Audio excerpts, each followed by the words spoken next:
अस्सलाम स्टूडेंट। हम previous lecture में हम एक एग्जांपल हमने ली थी जिसमें आपने दो वैल्यूज़ के दरम्यान तीन अरिथमेटिक मीन फाइंड करने थे।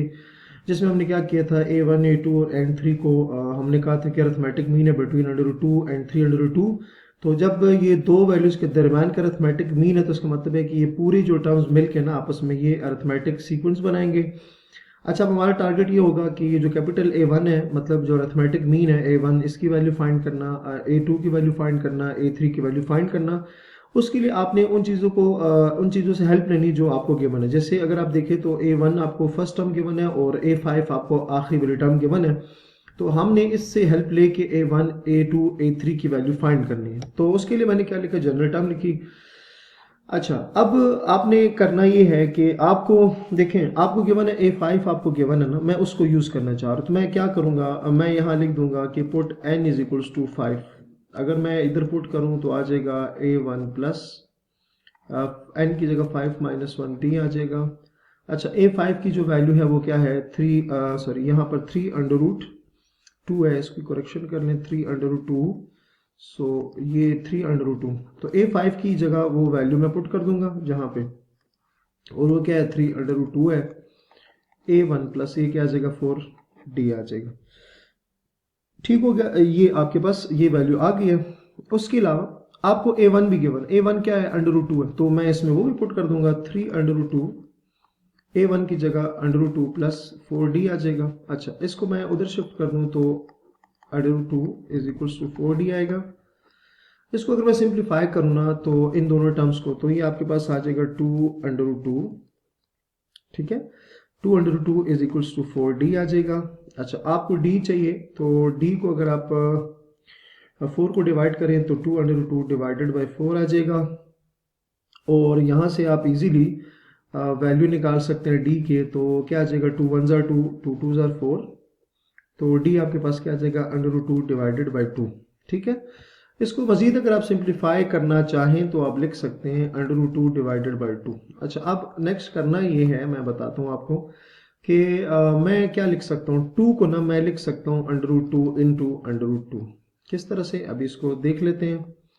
अंडर रूट 2 को मैं लिख सकता हूँ 2 अंडर रूट 2, तो ये कैंसिल होकर आंसर क्या आ जाएगा, 2 और is equals to 2। 2 is equals to 2, इसका मतलब क्या है कि 2 को इसके इक्वल लिखा जा सकता है। तो मैं इधर वही काम करने लगा हूँ सिंप्लीफिकेशन की खातिर। So under root 2 as it is आ जाएगा।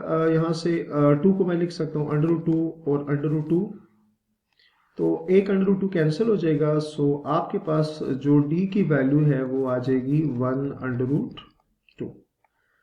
सो आपने स्टूडेंट ना कोई भी टर्म फाइंड करनी हो, जैसे मैंने फाइंड करना था यहाँ पे A1 फाइंड करनी है, सेकंड नंबर पे बन रही है, A1 है A2 है, A3 फाइंड करना है, मतलब third term fourth term find करनी है।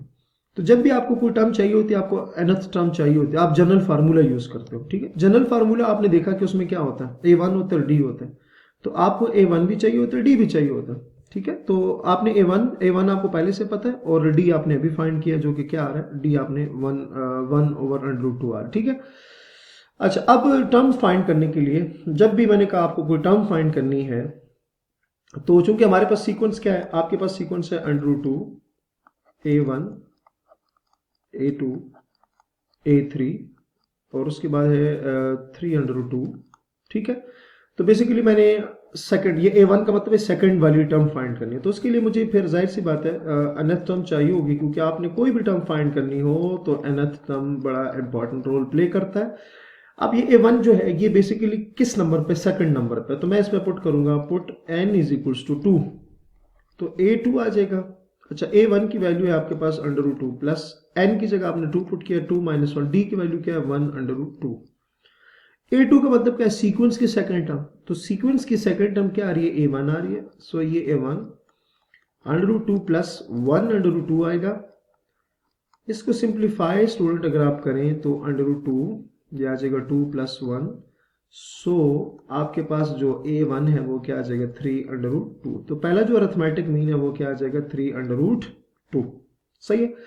अच्छा, अब आपने A2 फाइंड करना। अगर सीक्वेंस को देखें ना तो first term, second term, third term, ये थर्ड नंबर पे, इसका मतलब क्या है कि मैं nth टर्म जो है ना उसमें n की जगह 3 पुट करूंगा। सो आप लिखोगे put n is equals to 3 in an। तो a3 is equals to a1 plus 3 minus 1 d आ जाएगा। अच्छा a3 का मतलब क्या है कि सीक्वेंस की थर्ड टर्म, तो फर्स्ट टर्म, सेकंड टर्म और थर्ड टर्म, तो वो क्या आ जाएगी, कैपिटल A2 आएगी, तो ये A2, A1 आएगा अंडर रूट 2 प्लस 2d आ जाएगा। अच्छा जी, A2 under root 2 plus 2, d की वैल्यू क्या है 1 अंडर रूट 2। सही है बच्चे।